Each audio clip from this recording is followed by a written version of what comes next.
I was going to, for the month of December, like self-care by recording all my videos sitting down, and I didn't even start it. I hated it.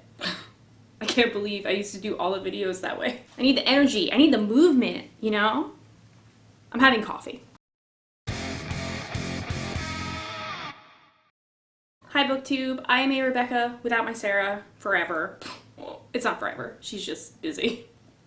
And we live so far away. It sucks. Today I'm talking about just like specific things that I really like in books. I wouldn't even say tropes because like I'm staying away from like tropes. Fuck. This is how the video is gonna go, huh? This is gonna be the whole thing. This is how I'm gonna talk. Great. You know what? Fine. They're tropes. Whatever. I first saw Kayla from Books and Lala do this, and then I've seen some other videos. I'm sure she wasn't the first. I'm sure people have talked about this before. I wrote this list. I don't even know when. Over the summer, maybe? It was not in autumn. It was maybe in the spring. I'm gonna be honest, I didn't even read it over before deciding to film this because I thought it'd be fun. Let's see what spring Rebecca thought was really great in stories. I surely I have not changed that much. I wanted to prep like books and movies that I could talk about specifically that have these things in it. I'm just gonna see if I can think of them off the top of my head. Based on the way I was able to converse at the start of this video, it's probably gonna be a really bad time. The first thing I wrote was post-apocalypse. Great, okay. Sure. Who doesn't love that? I'm sure there are a lot of people who don't. I'm not gonna give you examples of post-apocalypse, like, y'all know. I like any end of the world. And I think because of I do remember some of the things that are on here, and I think because of some other story things that I like, is why I like post-apocalypse. It usually leads to other story things I enjoy. Fuck. Next I wrote good/bad mother/daughter. I think I meant either positive or negative mother-daughter relationships, and I do really enjoy reading about mother-daughter relationships. Some negative ones, I would say like Gillian Flynn is really good at those. Sharp Objects had a great like toxic mother-daughter relationship. As for good ones, why are all the moms dead? I don't know. Oh, on the come up, I really liked that mother-daughter relationship. It was very complicated. There were a lot of layers. That was good. Next I wrote, so this is a trope. I did write a real trope, childhood friends to lovers. I think I wrote this because I was bitter because so many people shit on friends to lovers, specifically childhood friends to lovers. If you find it boring, like, that's all fine. Like, I don't care. But, like, I find hate to love kind of boring at this point. So, you know, leave me alone.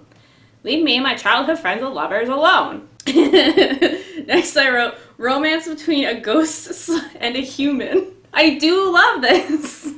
I think I've talked about this before. And The Girl from the Well, thank you. Specifically the sequel, The Suffering. Thank you. I guess I just gave you spoilers from The Girl from the Well. I don't really care. What are some other ones that have that? Please let me know if you have some of this. I really liked Anna Dressed in Blood for this, although I did not like continuing that duology. But I won't talk about that. Shit.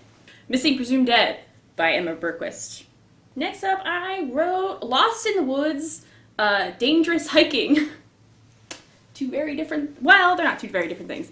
Yes, I do like this. I like when characters, I think, just get lost in general. I think this might be part of the reason why I like post-apocalypse, because often they're traveling, like, in the woods, or they have to hike somewhere. I like it because I've done quite a bit of hiking, and I did some backpacking a couple years ago, so it makes me feel smart. like I know more than the characters do. I don't, by the way. My, like, 3-month stint backpacking is not going to make me, like, better at surviving while I'm lost in the woods at all, but, you know, let me pretend. Force of Nature by Jane Harper has this. The characters are lost in the woods, and I loved that. I thought it was very fun. They were hiking specifically, and then, like, one of them, they kind of, like, didn't come back when they were supposed to. Someone went missing. A lot of fun. The Ritual was on Netflix, and that had to do with being lost while hiking, and it was horror. Oh, loved it. The woods are so scary. Like, if y'all had ever, like, been in the woods at night, that shit is horrifying. Because it's not quiet. Like, that would maybe be less scary. It's loud. You're in the woods. It's nighttime. You expect it to be quiet. There's just all sorts of weird noises and shit. Dang. And God forbid you hear some coyotes. Because they don't sound like what you might think. Next I wrote, books that take place in one day. Yeah, I can really enjoy this. I like movies like this too. Booksmart I watched recently, and that had this. It was like all kind of one night. Books that take place in a short period of time, even if it's just a weekend, I think are really fun.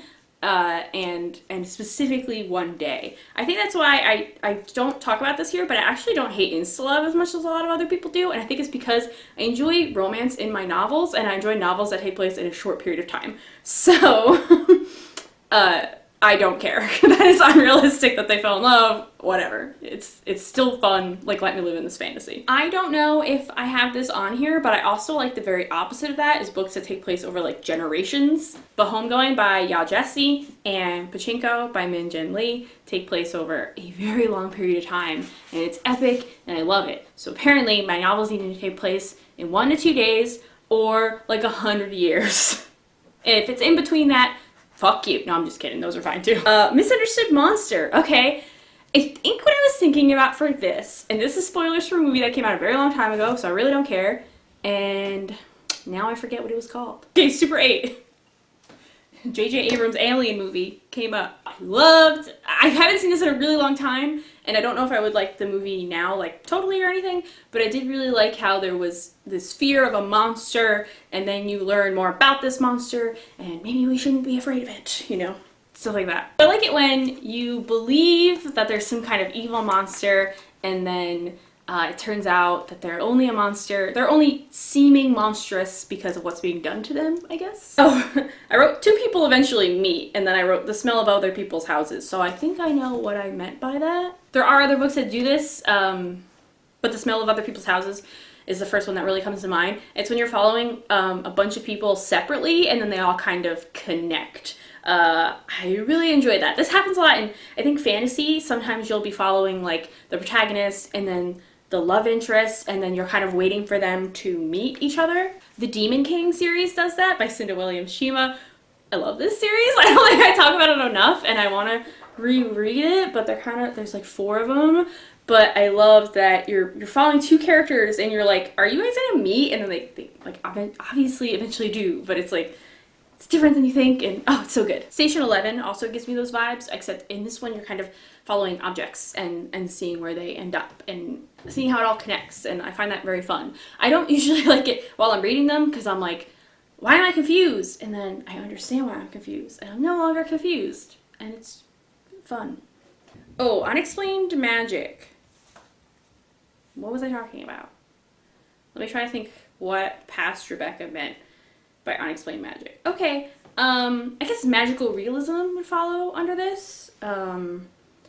I think in general I don't need explanations about magic in stories. Like, it can just be. Did I mean anything else by this? I don't think so. I don't even.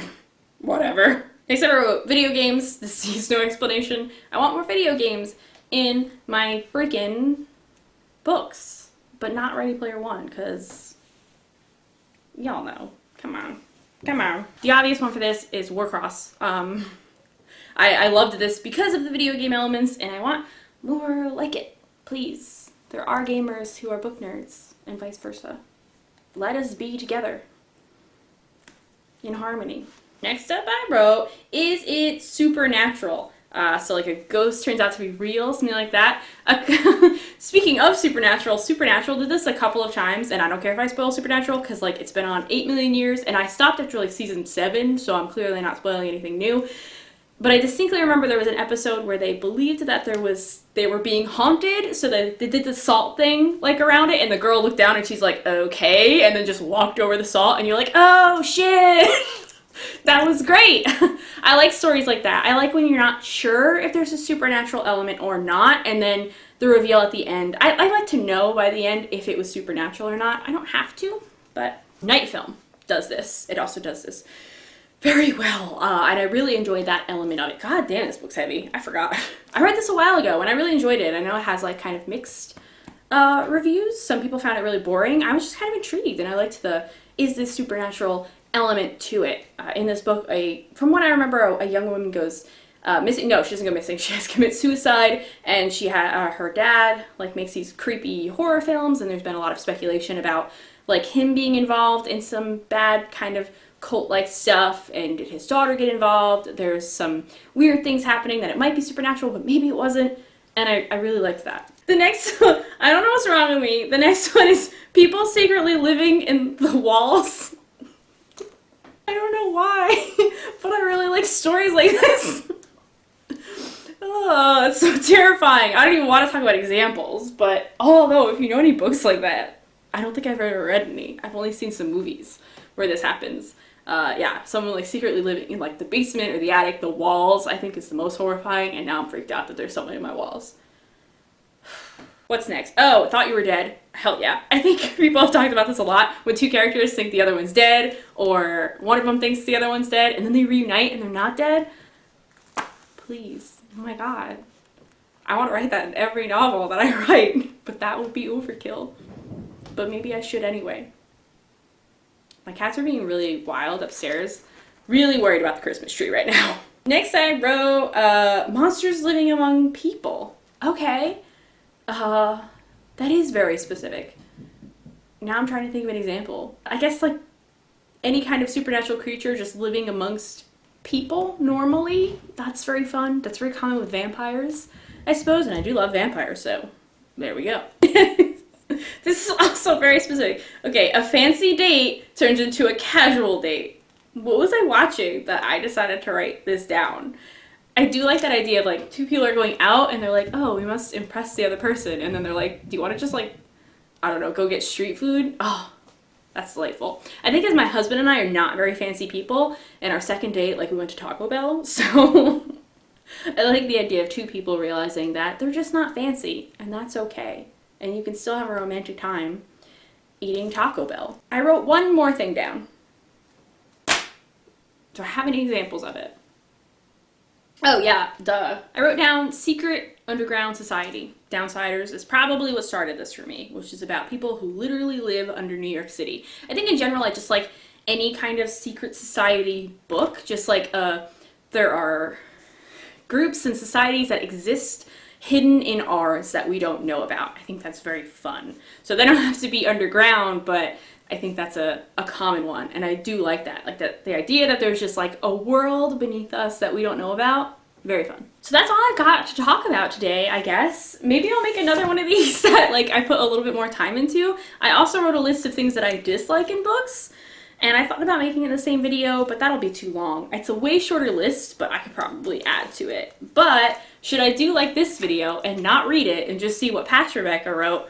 Or should I read through it and add to it, and then I'll have more stuff that I genuinely fucking hate in stories. I would like to make more videos in December, and more just beyond TBRs and wrap-ups, because that's like all I've been fucking doing. Like, goddamn. I don't think I've talked about this on the channel yet, but I started a podcast with my husband, and it's called A Series of Unfortunate Sequels, and we've been really good at updating every week for the past, like, 6 weeks, I think we've been doing it, and we're gonna record another one tonight, and we just really enjoy it.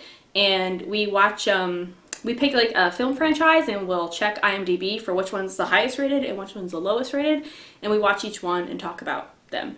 It's been a lot of fun because it often leads to us watching these franchises out of order, and not all of them. Like, we'll just watch those 2 movies. Our latest one, we watched Spy Kids and then Spy Kids 4D, which was delightful, and I had a lot of fun with them. So if you're interested in podcasts or just need something to listen to, but yeah, check it out. I'll link below. I think that's it. Enjoy your day. I'll try to record another video after this one. Why am I dancing? I gotta stop with the coffee.